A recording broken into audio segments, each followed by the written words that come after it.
Welcome in, guys. Today we're going to be talking about what happened to Charlie Kirk, the official narrative, the conspiracy theories, and why it all stinks. I'm going to try my best to stay away from the politics of it all and just stick to the facts. I really didn't even want to make this video, but a lot of people have been asking me for my opinion on my second channel, and it's just easier to make a video I can link instead of consistently avoiding the topic. But it's going to be a long one. A little bit about me. I was a combat medic in an infantry unit. I taught combat lifesaver courses to infantrymen to prepare them to assist me in mass cal situations. I was a private security contractor. I'm a firearms collector, enthusiast, and competitive shooter, mostly 3-gun. Most of what I'll go over today in this video will be from my experience as a combat medic. Please keep in mind that just because I disagree with somebody else's video doesn't mean that they're dumb or they don't have a point. Speculation is crucial to the foundation of intelligence building. Competing hypotheses are required for truth-seeking and the scientific method. Speculation, however, can be wrong, and bad actors who may or may not be behind it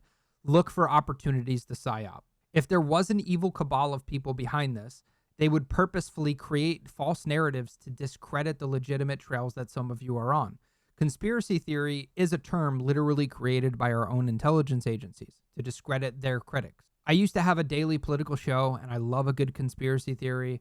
A lot of major conspiracy theories hold weight, and I just don't see one here, at least not from the shooter's perspective. But I've seen some of you guys say that there's a Bushman up and to his left at 140 degrees, a man in the window below the Bushman, a man in the vent below the Bushman, a man above the Bushman on the roof.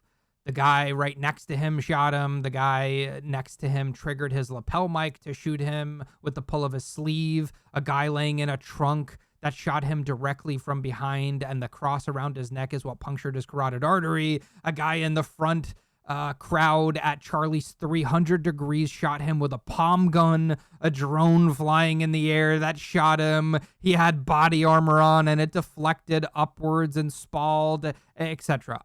I don't believe any of these to be true. So with that being said, the official narrative is that Tyler Robinson is an alleged lone gunman. I hate to break it to you guys, but I, for one, believe that Tyler was the shooter. Or, at a minimum, the round that hit Charlie did come from the direction that Tyler was perched up on, which I said the day it happened, because when the shot rang out, you can see everyone in the crowd turn around and look at the origin of the noise. And the hole we saw in Charlie's neck was appropriately sized for an entrance wound. It was not appropriately sized for an exit wound. Before you click off the video, please just let me explain why. Initial reports stated that the bullet was never recovered. That means it was either embedded in the body or lost at the scene. The FBI recovered 1 casing and 3 unfired bullets, and allegedly, according to a TPUSA guy, a fragment in Charlie. Utah state law requires an autopsy to be performed on cases like this, especially for homicides. 10 days after the assassination, Kash Patel said the bullet was recovered during the autopsy, attributing the lack of exit wound to healthy bones.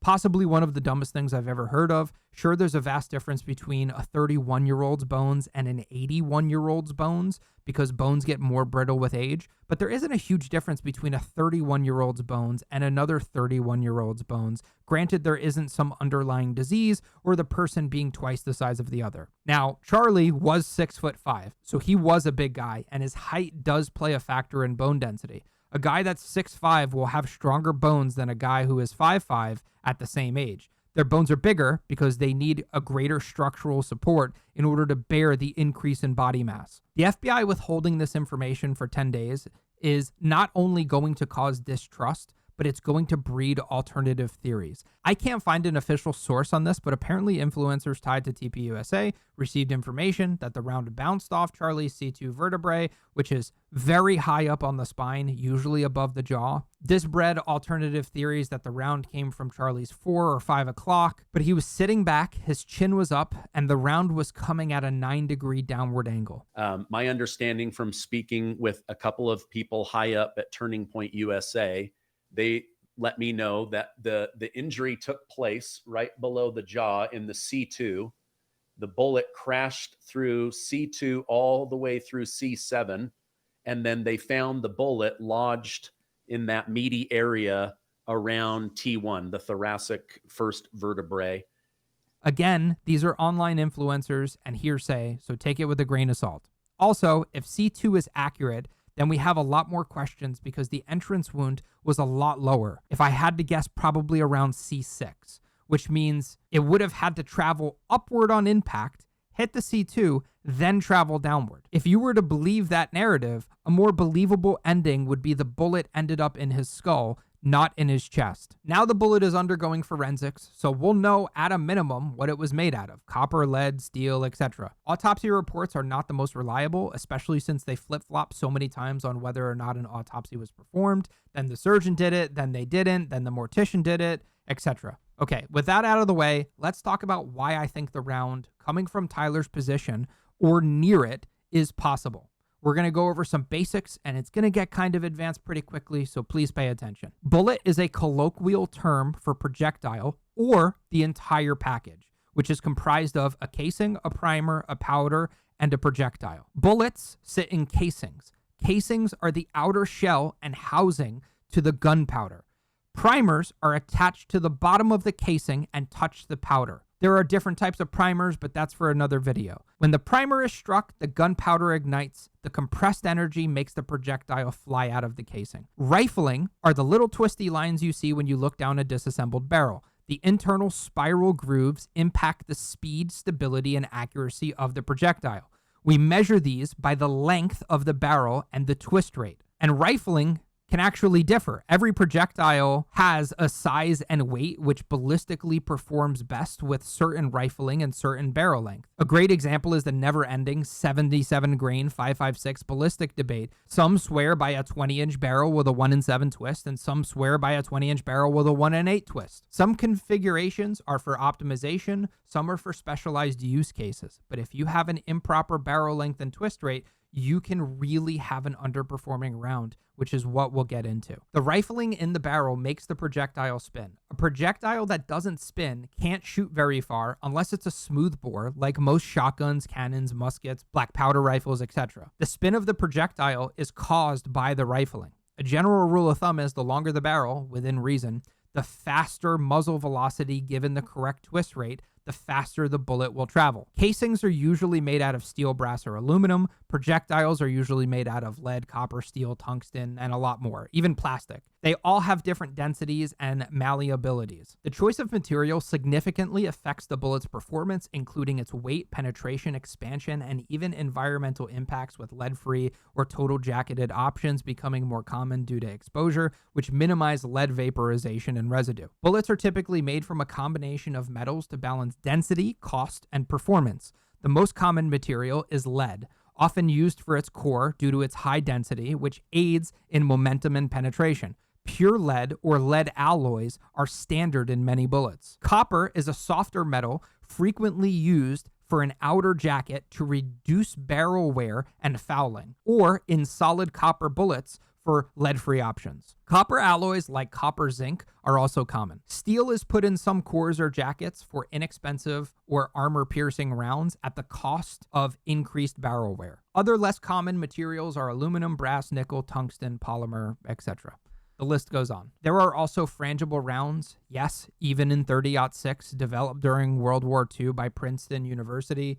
Frangible bullets are intended to disintegrate into tiny particles upon target impact to minimize its penetration and maximize the wound channels. Specific compositions of bullets vary by type. For instance, there are full metal jacket, total metal jacket, hollow points, boat-tail hollow points, soft point, etc. The list is forever. New projectiles hit the market literally every year. They all have their own purpose, which can range from hunting to target shooting to combat, etc. For all of the people that became ballistic experts overnight, we still don't know what bullet was used. We don't know what type, we don't know the grains, we don't know any of the specs beyond that it was a .30-06 Springfield. So all we know is it's allegedly 7.62 by 63 millimeters. And .30-06 is basically a .308 Fat Boy. We'll touch back on this in a bit. I know I'm jumping all over the place, but there's just so much ballistic information to cram into one video, and this video is already going to be long enough. Hunters will choose their round based on a variety of factors: what they're hunting, where they're hunting, whether they're reaching out and touching something far away or close by having the potential of a hog rushing them, whether it's an open field or a wooded area with a lot of hanging branches. You wouldn't choose a lightweight FMJ in a heavily wooded area because a branch can severely deviate your impact. It's an example where you sacrifice optimal ballistics for a reliable impact. It's better to have a less than ideal wound cavity in your game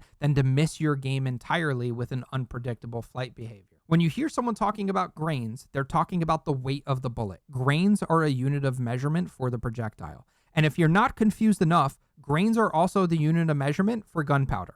But you'll never hear someone talking about grains for powder unless they're loading their own bullets. The general public, the informed general public, look at powder as normal pressure, high pressure, or overpressure. These signify the SAAMI pressure. SAAMI is the Sporting Arms and Ammunition Manufacturers Institute. They determine what pressures are safe to fire. SAAMI is not the federal government. They are a nonprofit, self-regulatory body for the industry. SAAMI has prevented more accidental firearm deaths than our federal government could ever dream of. Powder grains, in simple terms, are signified by P plus P or plus P plus on the box of ammo. P is standard pressure. Plus P is generally 10% higher pressure, meaning it has increased velocity and energy for better performance. These are usually your self-defense rounds. Most modern firearms can handle plus P, but always reference your user manual so you don't have a bad accident. Plus P plus is not within SAAMI spec and is usually 20 to 30% higher. This ammo is extremely dangerous in the wrong hands, not for the intended target, but for the end user. You'll get maximum velocity, but you're risking the firearm blowing up in your hands if you don't know what you're doing. These rounds are for special use cases, for law enforcement and military mostly. And I don't normally say this, but I generally don't recommend them to civilians. Of course, you should still be able to own them, but I just don't recommend them to normies for your own safety. If you need a wake-up call, you can go and watch Kentucky Ballistics shoot an old 50 slap round. Even firearm experts like himself can get wrecked by these, and he almost lost his life shooting a round that he didn't know was overpressured.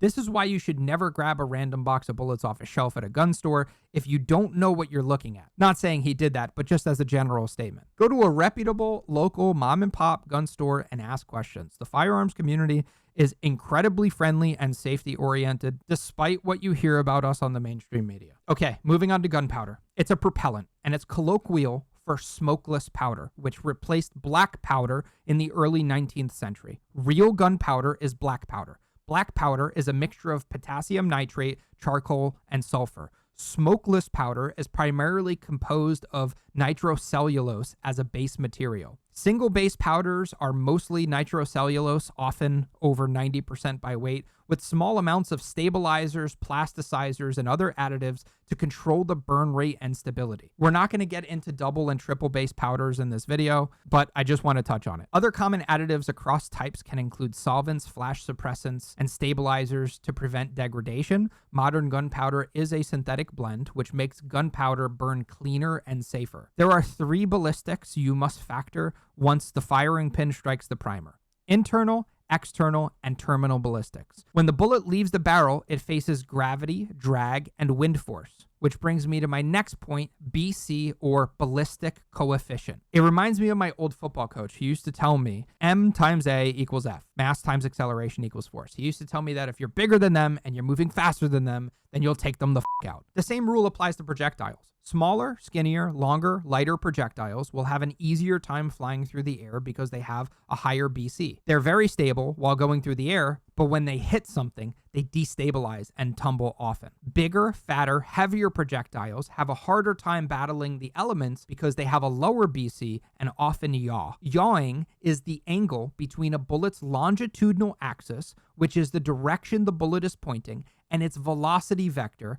which is the direction it is actually moving. Persistent or growing yaw usually means the bullet is gyroscopically or dynamically stable. Coning is the pitch and yaw of the projectile. I know that was a lot of big words, but in simple terms, the bullet isn't always pointing where it's flying. And when it's off by some angle, that offset is called yaw. Yawing is one of the biggest factors in keyholing. Keyholing is one of the biggest factors in tumbling. Keyholing is when a bullet impacts the target somewhere between a 30 to 90 degree angle instead of head on. If you can't keep up or follow along, please feel free to rewind and re-listen, or pause and research some references. Next, we have aerodynamics, starting with drag. Drag is the resistance a bullet experiences as it travels through the air. The resistance it meets slows the bullet's kinetic energy down. There are several types of drag, but again, another video. A bullet with yaw presents a larger surface area hitting air, which means it will have more drag and it loses more velocity and more energy faster. Thus, the BC suffers. Bullets often leave the muzzle with some transient yaw, which is caused by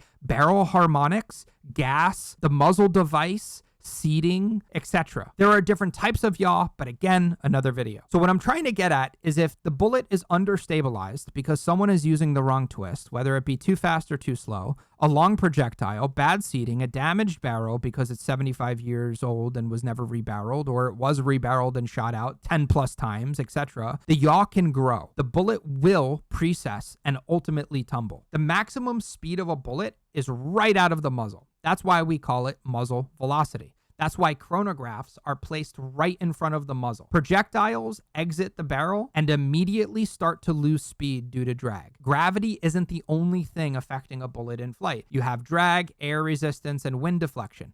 These are all hindering factors in optimal bullet trajectory. Drag is determined by bullet speed, ballistic coefficient, and air density. Let's dive a little bit into ballistic coefficient. It's a measurement of a projectile's ability to overcome air resistance in flight, essentially representing its aerodynamic efficiency. The higher the number, the easier it travels. When a bullet's BC is high, it's more effective against drag and has a flatter trajectory, it has better wind resistance, and it has superior energy retention at longer distances. When a bullet's BC is low, it's less effective against drag.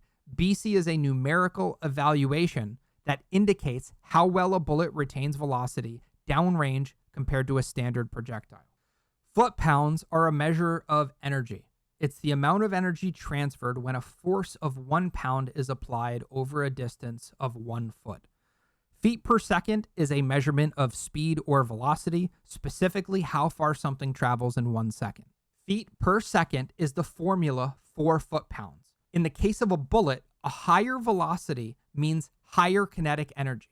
But velocity alone does not tell you the energy. You also need the bullet weight to calculate energy, which none of us have. So I'm not sure how we're all jumping to these conclusions without this really important fact. That's like arguing that 2 plus x equals y. It's an incomplete equation that everyone seems to have the answer to except me.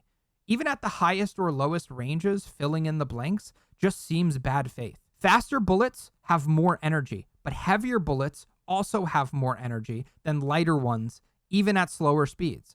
But if you have a lighter bullet traveling fast enough, it can have equal or greater energy.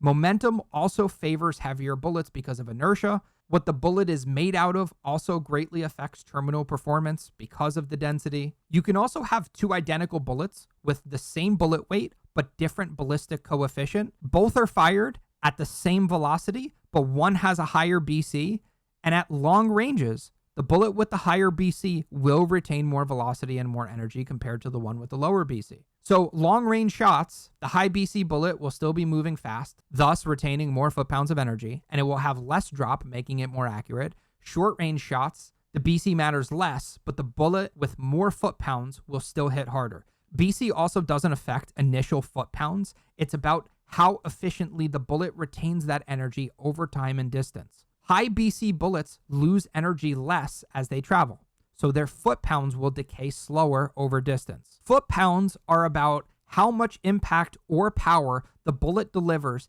at the moment of firing or at a given distance, while BC determines how well the bullet performs in maintaining that power across that distance. I know half the people watching this are completely lost and the other half know this already, so please just bear with me. I need to apply context. It would be a really dumb video if I just said, hey guys, Tyler did it, source trust me. So please just hang on. My next point is all of the media outlets that are using the term supersonic. It's like nails on a chalkboard to me because they haven't used it properly a single time. It is a single supersonic gunshot. Now, supersonic rounds are fired from high-powered rifles, ruling out the possibility of a small handgun because rounds from small handguns or similar weapons, they fire below the speed of sound. Wrong. 30-06 isn't subsonic. So by default, it is supersonic. That's like saying water is wet. It's not subsonic, not even close. It wasn't designed to be. Sure, You can hand load a 220 grain 30-06 and make it travel at 1/3 the speed, but why? Why ruin all of your ballistics just to not break the sound barrier when there's other cartridges out there that perform better? It wouldn't even make sense. The media is literally just using big words tangential to the issue to sound smart. They know nothing about firearms or ballistics. Supersonic is actually a really important term when describing this event, but not for any of the reasons stated. Supersonic, subsonic, and transonic are all easily digestible terms with simplified rules of thumb, generally speaking. Again, without getting into atmospheric conditions like temperature, humidity, and barometric pressure. Supersonic means that the round travels faster than 1100 feet per second, thus breaking the sound barrier. Hearing that crack when a round goes off, which is why I believe the round did come from Tyler's direction. If you watch enough angles of the incident, you can literally hear the shockwave, the crack, the reverberation of the round traveling off of all of the concrete walls. Most modern cell phones don't have spatial audio, but they do have multiple mics when recording video, and you can hear the round travel from one side of the area to the next. This is why it also couldn't have been a blank in the second shooter theory, which I've seen some people claim. Blanks are crimped. After you fire them, they still have that star pattern. You know the difference between spent brass and a spent blank. If you have headphones on and close your eyes, you can literally hear it come from your right ear and end in your left ear and then impact. Counting or not counting gang violence? Great. Counting or not counting gang violence? Great. Supersonic bullets travel faster than the speed of sound, so if you hear the crack before the impact, that means it had travel time and it did not come from 10 feet behind him. In the video, you can listen to the crack coming out of your left earphone, then seeing the impact right after. Counting gang violence. Great.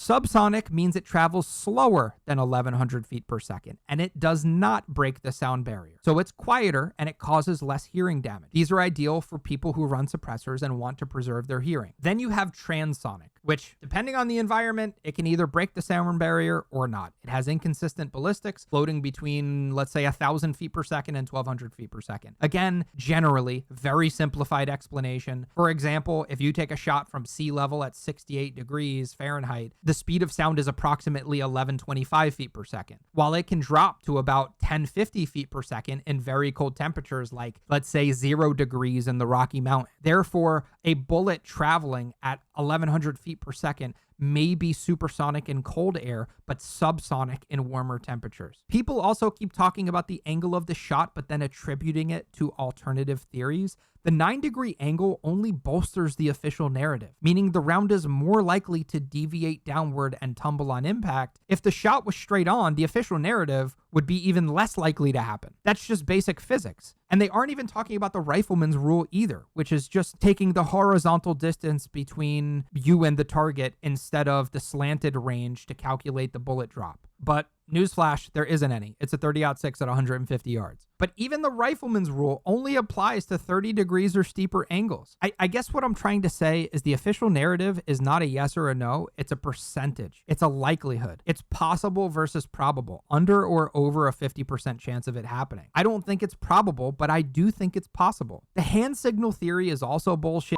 If it was a secretive, professional, covert hit by an intelligence agency or a mercenary group, they wouldn't be standing 5 feet away from the target with a million cameras everywhere looking like a f***ing third base coach for the Yankees. I swear these influencers get their expertise from Hollywood. Most EP guys, executive protection guys, use encrypted comms and have earpieces in. Even then, hypothetically, let's say that was the scenario, a sniper gets the green light to fire. The shot is still at the shooter's discretion. Some dipshit on a radio doesn't control their breathing, they do. What is most likely, if there was more than one person involved, is no communication at all, probably the syncing of watches. If you're going to tell me that he took the shot right when a certain subject was mentioned, I mean, at 150 yards, you can hear what's being said on a microphone.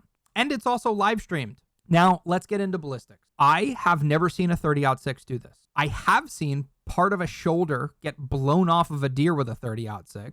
That being said, I have seen 30 caliber bullets do weird shit. I've seen bullets do 90-degree tumbles. Lighter, skinnier bullets tend to do so. But I'm not sure why everyone is ruling out the possibility of a lighter 30-06 round. It makes sense that a surplus rifle would be shooting surplus ammo, like a frangible 110 grain, but I don't know. None of us do. The possibility is on the table until it gets removed. Sure, 30-06 is more likely to punch through a neck, but it's not impossible that it hit the bone and then ricocheted. A lot of people are using ballistics gel in order to prove that the round would punch through Charlie's neck. Please keep in mind that ballistic gel doesn't have bones in it to make it deviate, but it does demonstrate temporary and permanent wound cavities in soft tissue. Ballistic Dummy Lab makes almost the real thing, but even then, these things cost $3,000, and you'd have to buy 1,000 of them to potentially recreate it, and even then, you don't even know what round was used, or any details about the rifle, other than what it's chambered in. You'd be completely guessing and wasting your money. The round hitting a vertebrae actually tracks, considering he tensed up in a decorticate position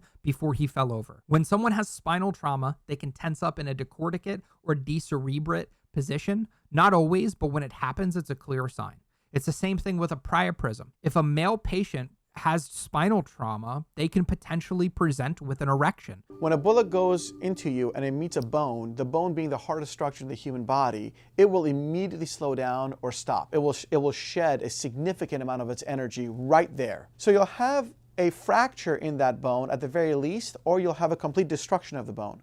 As for him jerking because he was allegedly wearing body armor, no, he's not. And even if he was, it would be 3A at best due to the lack of printing, which wouldn't deflect a 30-06. 3A can barely stop a 45. Him jerking on impact is involuntary agonal posturing or a sudden death punch, and it's kind of similar to a myoclonic jerk. He would have made the same movement if he got hit in the chest. The hole in his neck is too small to be an exit wound. It does, however, look like an appropriately sized hole for a 30 cal entrance wound, possibly one that yawed a bit.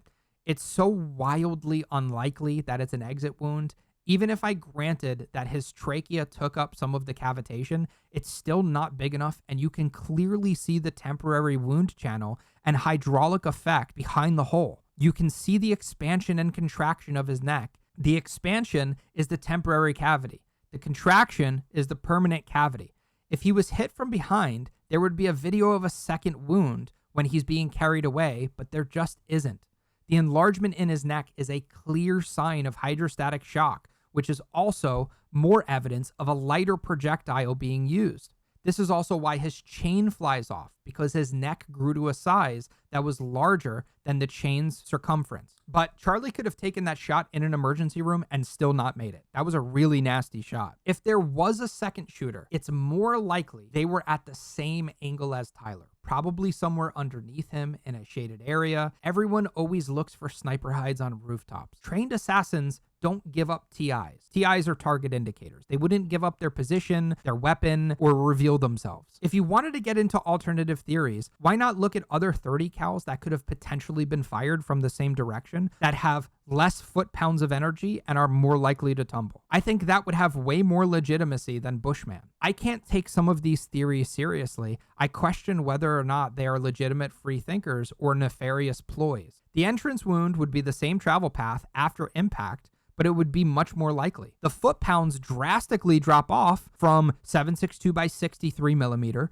to 51 millimeter to 51 rimmed millimeter to 33 millimeter. You're talking about a 2,800 foot-pounds compared to less than 1,000 foot-pounds with the same diameter. But at the end of the day, it's just another thing that will go in the box of mysteries, like 9/11, Epstein, MKUltra, Operation Mockingbird, and every other thing our government lies about. Only a fragment was found allegedly. The full autopsy was never released. The camera guy took the rear camera down seconds after he was shot and never released the footage. And the university already destroyed the entire crime scene and remodeled it. Then again, to be the best faith possible, if I were the president of that university, I would also remodel it immediately. One, to avoid students in attendance walking by it and getting PTSD. And two, to avoid the crazy people driving halfway across the country to look around for reasons other than education. The picture released for this rifle found is also really suspicious. Usually there's a series of photos taken by law enforcement before, during, and after tampering with the scene. Maybe they did and only released a photo of it in an evidence box, but it seems off.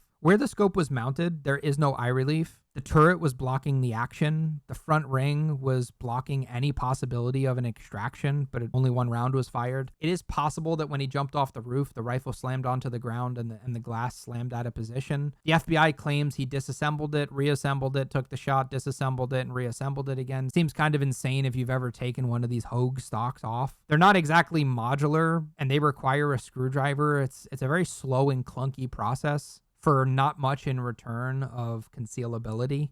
It could be a planted rifle, he could be a patsy, or it could be a true story. We'll never know because the state is not our friend. They're our daddy. The holes in the official narrative spun up by the government that has lied to us so many times are just so tempting to fill. But we can't fall into that trap. Questioning the official narrative is warranted. Filling the holes with bad faith interpretations is not. But okay, let's talk about the weapon. Older Mausers don't shoot fancy new high pressure stuff. Older rifles weren't built to handle that ammo because that ammo didn't exist at the time. So it's probable he used a projectile between 55 grains and 150 grains. These old rifles aren't built to shoot bigger bullets because bigger bullets require more powder energy. And more powder energy means an increased pressure, which these rifles weren't built to handle that pressure. And lighter bullets tend to tumble and be unpredictable on impact. In the early 1890s, the US military adopted smokeless powder. The Germanic Empire faced the M1917 during World War I, which was an upgraded version of the 1903 and derived from the P14. Both the 1903 and 1917 were chambered in 30-06. The P14, however, was chambered in 276 and then rechambered into 303 because World War I had already started and they had urgent wartime production demands. Mausers came in many different calibers, but some were converted to 30-06 around the mid-20th century. However, don't get it mistaken. Just because these weren't used in World War II doesn't mean that they weren't still heavily used in conflict. These rifles were beat to in Chile, Colombia, Peru, and other various African and Latin countries. Chile, I believe, was the first one to rechamber them. So now we have a general timeline of how old the rifle is that was used, which is about 75 years old. Now let's talk about placement. These rifles in their prime were 3 to 6 MOA, brand new out of the factory, so it's only downhill from there. My Kar 98 is in pretty rough shape with a pitted bore, so I can get about an 8 MOA out of it with iron. It's also not out of the realm of possibility to get one of these with a 12 MOA if they're in really, really bad shape. Remember what we talked about, how all bullets, but especially certain harder wartime bullets, wear out barrels faster? The Mauser was no exception. It shot a variety of highly corrosive ammunition. Early military primers used chlorate-based compounds, which left chlorides, which is salt residue, in the bore and on all of the metal parts after firing. These salts attract moisture, which leads to the erosion of the barrel through rust and pitting. So as rifling gets abused, heated up, and ages, the MOA of the rifle suffers. It gets worse and worse. That's how you know when to replace a barrel on a modern AR-15, when your sub-MOA rifle starts shooting at a 2 or 3 MOA. That is, if you even shoot regularly, which most people don't. MOA stands for minute of angle. In simple terms, without getting into ballistic calculation, a general rule of thumb is MOA is the amount of inches your shot grouping will be on a target at 100 yards. It's actually 1.047, but we're doing soft math here. So if you shoot a target 3 times at 100 yards, those 3 shots will be within a 1-inch diameter of each other, excluding human error. It's called a grouping, and it's how you zero a rifle. So if you shoot a target 3 times at 200 yards, those 3 shots will be within a 2-inch diameter of each other, or 2.094 inches. If you have, let's say, a 10 MOA rifle, because it's really old, has a damaged crown, pitted barrel, war-torn, was never rebarreled, then you have a 10-inch diameter grouping at 100 yards. You see where I'm going with this, right? Because Tyler was at 150 yards away. So that means that we would need to guess the MOA of his ammo, as well as the MOA of his rifle, then multiply it by 1.047, then again by 1.5 to represent the extra 50 yards, because he was 150 yards away. So to be the best faith possible, I think it's fair to say that most surplus Mausers on the market are somewhere between a 6 and 12 MOA. Let's cut it down the middle and say the rifle was 9 MOA. That's 9 times 1.047 equaling 9.423 inches at 100 yards. So at 100 yards, that rifle is capable of basically putting 9.5-inch groups. So 150 yards would be 1.5xing that, making it a whopping 14.13 inches of a shot group at Tyler's distance. Now, Charlie was a big guy. The average length and height of a male's head from the front at 6'5" is around 9 inches by 6 inches. So imagine having a 14-inch shot group on a 9 by 6 inch target. He could have aimed for the head for the JFK spectacle, missed, and clipped the neck, but Tyler grew up around guns and shot his entire life. If I had to guess, I'd say he was aiming center mass. And if so, the average width and height of an average sized trunk or torso of a 6'5" man is 27 inches by 15 inches. And that 27 inches gets chopped down to 10 to 12 inches if you're aiming for just the chest, which is way more lethal. You also have to factor in Charlie was in a seated position, meaning his entire torso was not showing. So you have to take an inch or two. Again, these are averages for a 6'5" average build male. If you have a 14-inch grouping on a 27 by 15-inch size target, that seems more manageable. Then take into consideration the age of Tyler, 22, the lack of combat experience, the lack of respiratory and circulatory control, and you get a center mass shot turned flyer that misses and ends up accidentally hitting Charlie's neck. It's really hard to control your fine motor skills in this scenario without experience. Nobody aims for a neck, professional or layperson. Controlling your natural respiratory pause during an adrenaline dump is not easy for someone that's not dull to the effects. So things to question. I'm a history nerd. I've never heard of a political assassination in the United States where some person who didn't know the threat was over instinctively shouted that he did it, almost like a reflex. You can see everyone hit the deck because they don't know if it's a mass shooting, but then there's George Zinn just standing in a crowd of people laying down, walking towards police. You can look at JFK, MLK, Abraham Lincoln, Teddy Roosevelt, Ronald Reagan, Donald Trump, whoever you want throughout history. Correct me if I'm wrong in the comments, but I don't recall a single time someone stepped forward as a decoy screaming that they're the ones that shot the person who had just been shot. If it was a professional hit or had multiple people involved using Tyler as a patsy or a mercenary, decoys would actually make a lot of sense. You have this Looney Tunes 70-year-old man with ties to making 9/11 propaganda and asking if the Boston Marathon needed help placing bombs near their finish line. We see that plane go in and we just think, wow, and then I think it was a 9/12 or something like that that second plane hit that tower. Immediately chaos.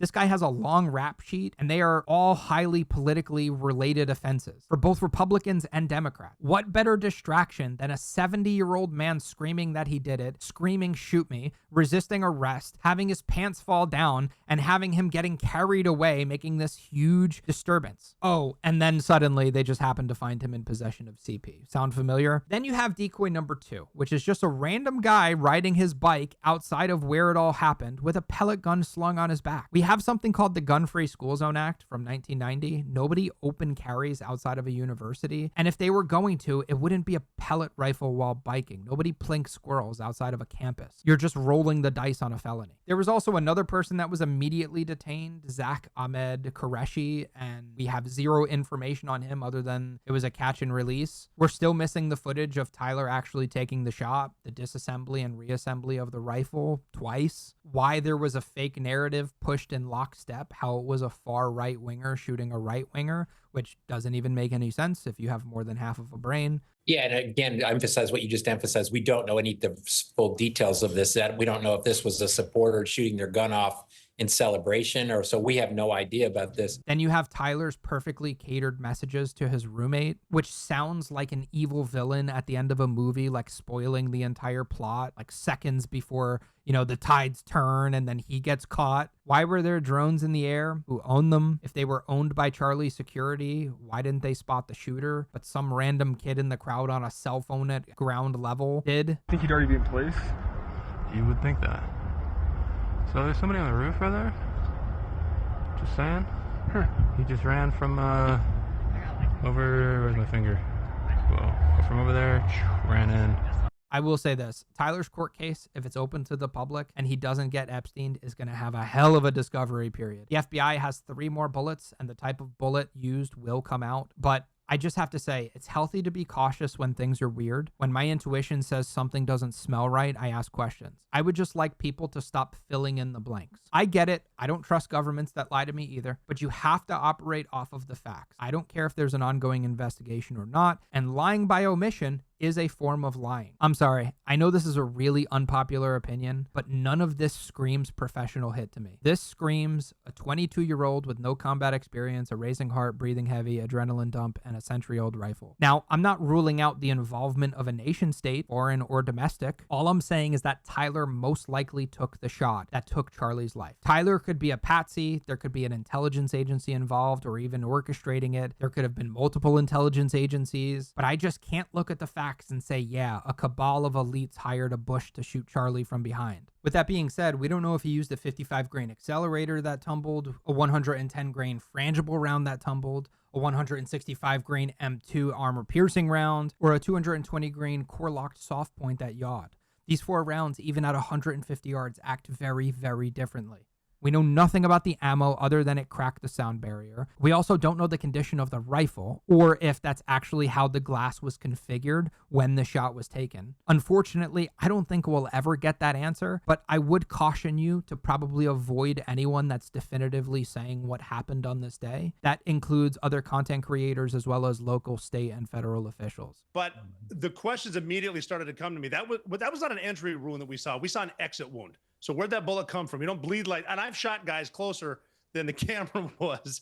And an entry wound doesn't look like that. An exit wound does. Very nice words, but happens to be wrong. I love a good conspiracy theory, but some of you guys have just lost the plot. Some of you were aerospace engineers last week, weather experts the week prior, and now you're all ballistic experts. Was it a palm gun that hit him in the front, or was it an exit wound because he got hit from behind? You guys don't make any sense. Please, hear me out. I am outraged that Charlie was brutally murdered in front of his family. But please look at the objective findings and put emotions aside. I swear we have a nation incapable of critical thought, and others are incapable of comprehending Occam's razor. It's not a binary. It's not a yes or no. If you want to present me with that binary, then yes, it is possible that Tyler took that shot. But if you want to sit down and have an adult conversation about it and ask me a percentage chance of it happening or a likelihood of it happening, then there are just way too many variables and blanks that I'd feel comfortable filling in to give you that answer. Broadly speaking, a 30-06 performing the way that it did, is it probable? No. But is it possible? Yes. But that's all I got, guys. Outsmart the noise, brains over crowds. RTI out. I mean, if I die, I want to be remembered for courage for my faith. That would be the most important thing. The most important thing is my faith in it.